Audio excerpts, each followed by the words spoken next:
This isn't an ordinary story. This is Emily's story, a girl who returned to her family home after many long years. But the house she once grew up in was no longer the same. Every room carried a whisper. Every mirror held a face, her own, yet somehow different. The storm had already swallowed the sky when Emily Cole arrived at her father's old house on Hollow Road. Her headlights sliced through sheets of rain as she stepped out, clutching a small flashlight. The house loomed before her, wooden, cracked, and whispering in the wind. Every window looked like a blind eye staring back. When she turned the key, the front door resisted, groaning like something alive. As it opened, a wave of cold, stale air escaped, the kind that carried memories instead of oxygen. Dust particles danced in the faint glow of the flickering hallway bulb. The silence was thick, almost watchful. Inside, the living room looked frozen in time. Her father's radio still sat on the old shelf, quietly whispering static, as though it had been playing for years without an audience. The armchair by the fireplace faced the door, just as he always kept it. Except now, it was slightly turned toward the staircase, like someone had been sitting there, waiting for her. Emily brushed her fingers across the mantel. The dust was thick except for one clean, recent handprint. She froze. The air felt heavier, dense with the scent of damp wood and something faintly metallic. She whispered, "Dad." The radio cracked, a brief burst of static, then silence. As lightning flashed through the window, the mirror across the room flickered. For a moment, she thought she saw movement, a shadow slipping behind her reflection. When she turned around, nothing was there. The house creaked again, but this time, the sound didn't come from the walls. It came from the floor, right behind her. Her flashlight flickered once, then twice, and for half a second, in that trembling light, Emily swore she saw someone standing at the end of the hallway, a figure that looked exactly like her. The storm outside grew louder, its thunder rumbling like distant growls beneath the house's fragile walls. Emily set her wet coat on the hanger and looked around the dim living room, the same room she'd played in as a child. Everything was still there, the old piano in the corner, the faded wallpaper with little blue flowers, the rocking chair beside the window that her mother once sat in. She turned on a small lamp. The bulb flickered weakly, struggling against the darkness. The light barely touched the edges of the room, leaving the corners drowned in shadow. Emily exhaled, trying to calm herself, but the silence didn't comfort her. It pressed against her chest. Then she heard it, a faint humming sound, soft, almost musical, coming from somewhere behind the rocking chair. It was a tune she recognized, one she hadn't heard since she was a little girl, her mother's lullaby. She moved closer. The chair creaked slightly, moving as if someone had just stood up from it. Emily's heart pounded. She leaned forward, flashlight trembling in her hand. "Hello," she whispered. The sound stopped. Only the rain answered. She took another step. A small music box sat on the nearby table, coated in dust. Its tiny ballerina figure was frozen mid-spin. As Emily reached out, it suddenly clicked open on its own. The ballerina began turning, and the lullaby started playing by itself. The tune echoed softly through the house. The radio upstairs crackled to life for just a second, repeating one word. "Emily." Her flashlight flickered, and for an instant, the reflection in the window across the room didn't match her movement. It tilted its head the other way, smiling faintly. Emily froze where she stood. Then, from somewhere deep inside the house, the rocking chair creaked again, slower this time, back and forth, like someone invisible had sat back down. The old hallway led straight into the kitchen, the air colder there, heavy with the smell of damp wood and rust. Emily switched on the light, but the bulb only buzzed faintly before dying, leaving her in a half-lit shadow. The faint dripping of water echoed from somewhere deep in the pipes, steady and slow, drip, drip, drip. Her father's handwriting caught her eye, a note nailed to the wall beside the pantry door. The paper was yellowed and brittle, the ink nearly faded, but she could still make out the words. "If the door opens by itself, it's not someone entering, it's something leaving you." A chill crept down her spine. She touched the paper, the surface damp as if it had absorbed the house's fear. Then, from behind her, came a low creak. The pantry door, which she was sure had been closed, began to move. It opened slowly, hinge by hinge, letting out a cold draft that brushed against her legs. She raised her flashlight. Inside, nothing, just shelves covered in dust, jars filled with blackened liquid, and cobwebs hanging like veins. Yet on the floor, fresh footprints appeared, small, bare, wet, one after another, moving out of the pantry and across the kitchen floor. Emily stumbled back, her breathing quick and shallow. The radio in the living room hissed again, whispering the same word on repeat. Leave, leave, leave. Her flashlight flickered. She turned toward the footprints, but they were gone. Instead, the kitchen door behind her began to close, slowly, silently, until it latched shut. The final drip from the faucet hit the sink, but the echo came from behind her ear, not from the pipe. Later that night, Emily couldn't sleep. The old house groaned and whispered as the wind rattled the windows. Then, a thump. From above. Another one. Then the unmistakable sound of something dragging across the attic floor. Her hands trembled as she grabbed the flashlight. Every step up the staircase echoed like bones cracking under pressure. The attic door was half open, the darkness beyond thick and unmoving. She pushed it with a slow creak, the air inside colder than ice. The attic was cluttered, dusty boxes, broken toys, a wooden rocking horse, and an old mirror propped against the far wall. The beam of her flashlight danced across the space, catching fragments of memories, drawings from her childhood, a small bed frame, a cracked doll staring without eyes. Then she noticed it, the mirror. It was fogged over, but a faint outline of her reflection stared back. As she wiped the glass, her reflection didn't move. Her real hand brushed the surface. The one inside stayed perfectly still, smiling faintly. Emily's throat tightened. She whispered, "Who are you?" The reflection blinked, once, and tilted its head in the opposite direction. The sound of something shifting in the boxes behind her made her jump. She spun around. Nothing. But when she turned back, her reflection was gone. Only darkness stared back. Suddenly, the attic light bulb flared bright, just for a moment, revealing dozens of handprints on the inside of the mirror. Small, large, overlapping, as if people had been pressing from the other side. Then the bulb burst. Glass scattered across the floor, and in the brief flash of her dying flashlight, she saw her reflection again. Only now, it was standing outside the mirror. The rain outside had slowed to a whisper, but inside the house the air grew heavier, dense like fog trapped in wood. Emily walked toward the long upstairs hallway, the one she used to fear as a child. The corridor stretched endlessly, lined with old, uneven mirrors of every size. Some cracked, some dusty, others too clean, as if someone had just wiped them.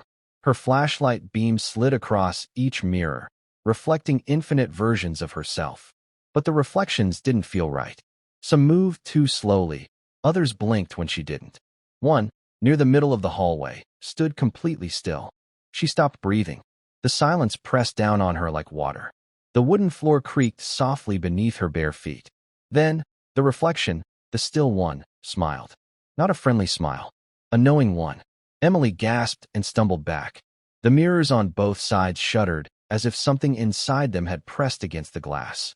Tiny cracks spiderwebbed outward, spreading like veins.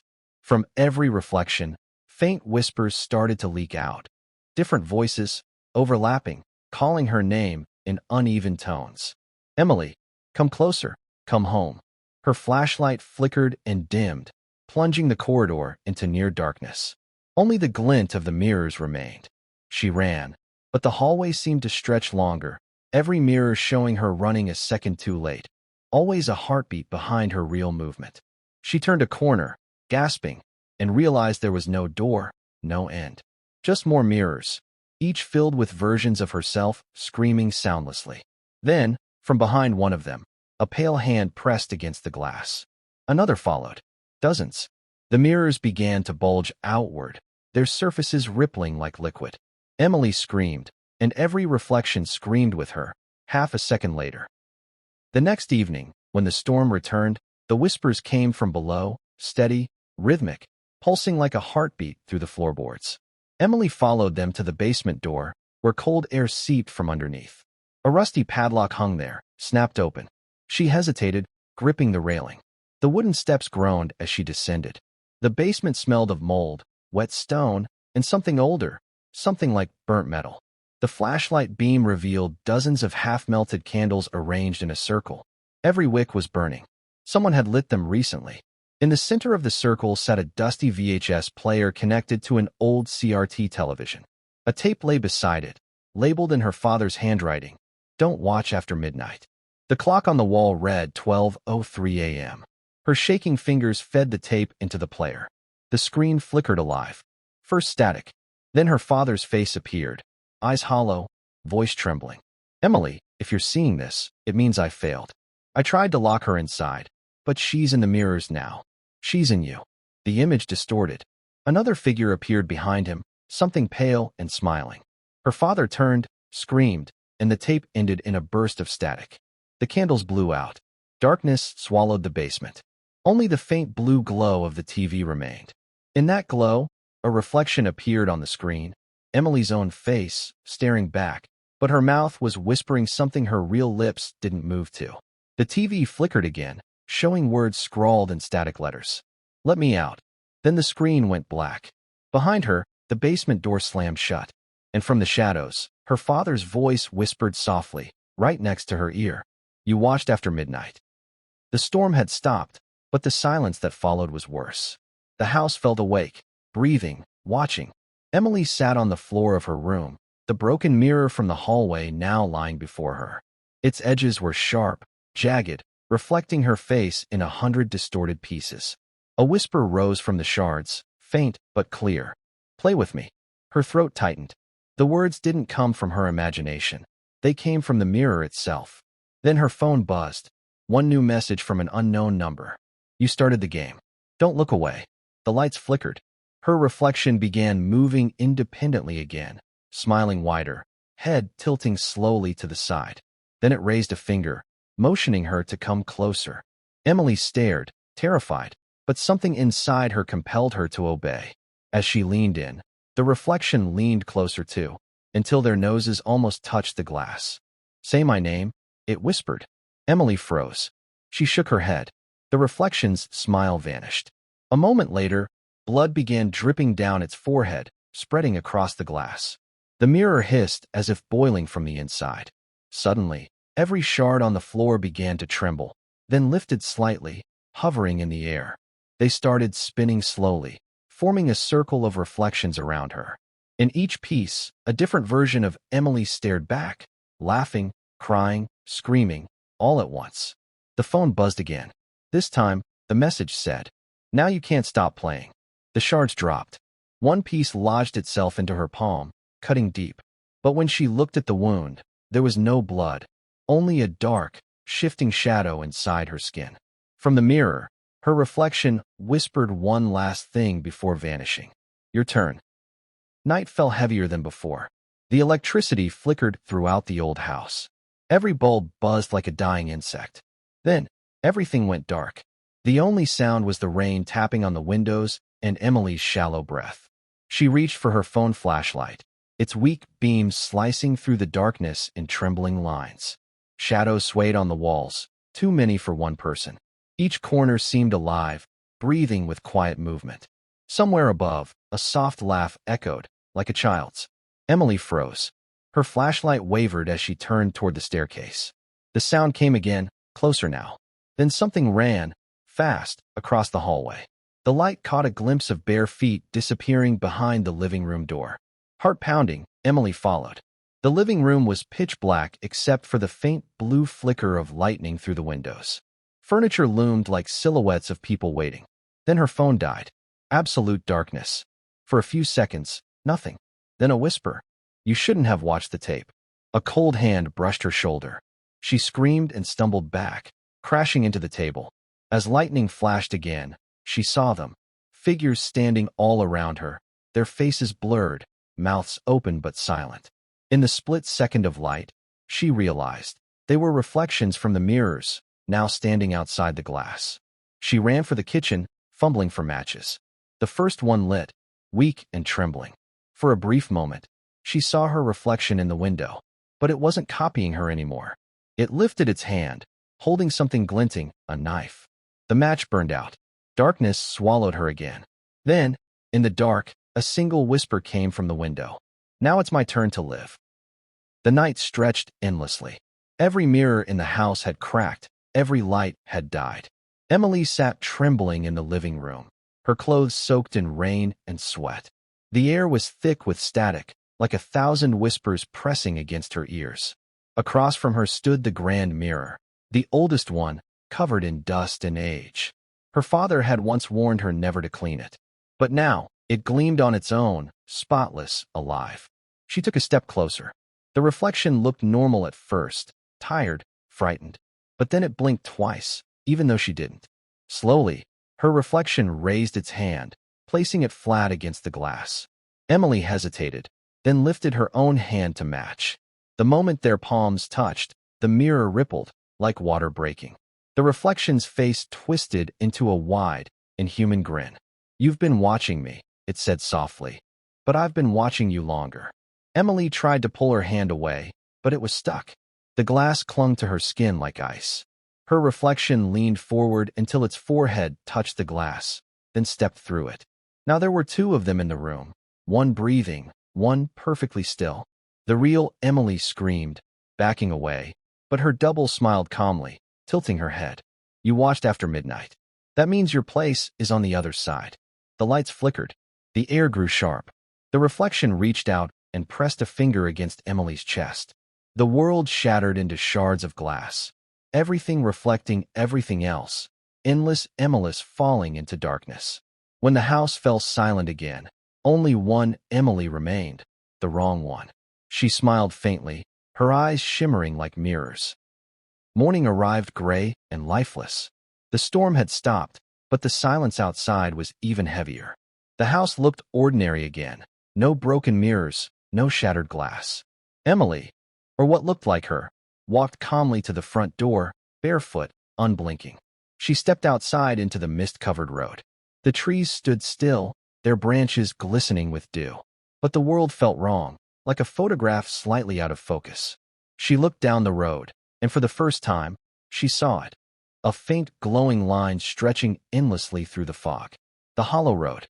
From far away, voices whispered her name. Faces flickered in the mist, her father, her reflection, and the shadowy figures from the mirrors. They were all there, standing on both sides of the road, watching silently. She began to walk. With each step, the air grew colder. Behind her, the house slowly faded, dissolving into mist. Ahead, the road curved into darkness, and faint lights, like candles, floated in the distance. A car appeared, headlights cutting through the fog. She raised her hand for help, but as it neared, the driver's face was hers, the real Emily. Pale, screaming silently from behind the glass. The car passed through her like smoke. The fake Emily smiled. "Now she's trapped where she belongs," she whispered. The fog thickened, swallowing the road completely. When it cleared again, there was no one there. Only a cracked mirror lying in the middle of the asphalt, reflecting the sky, and deep inside the reflection, a pair of eyes opened. Some roads don't lead home. Some lead back to the house, and the house is always waiting.